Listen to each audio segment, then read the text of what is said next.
ભરૂચ જિલ્લાની પાલેજ જીઆરડીસીમાં આવેલી સ્ટીલકો ગુજરાત લિમિટેડ કંપનીમાં થયેલી મોટી ચોરીનો ભેદ પાલેજ પોલીસે ગણતરીના કલાકોમાં ઉકેલી 3.5 લાખના મુદ્દામાલ સાથે 9 આરોપીઓની ધરપકડ કરી કાયદેસરની કાર્યવાહી હાથ ધરી છે.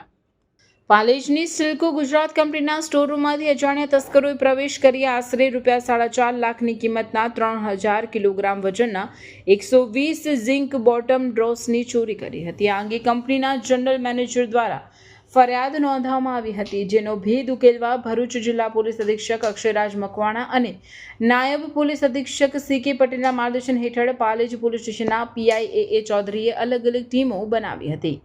ટેકનિકલ સર્વેલન્સ અને હ્યુમન ઇન્ટેલિજન્સની મદદથી પોલીસને ચોરીનો મુદ્દામાલ વેચવા માટે ભેગા થયેલા શખ્સોની માહિતી મળી હતી, જેના આધારે પોલીસે પાલેજ ગામના જૂના ભીલવાડા નાકા પાસેથી 7 શખ્સોને ઝડપી લીધા હતા. તેમની પૂછપરછમાં ચોરીનો માલ લેનાર અન્ય 2 શખ્સો, એક વડોદરા અને એક પાલેજથી પણ ઝડપી પાડવામાં આવ્યો હતો.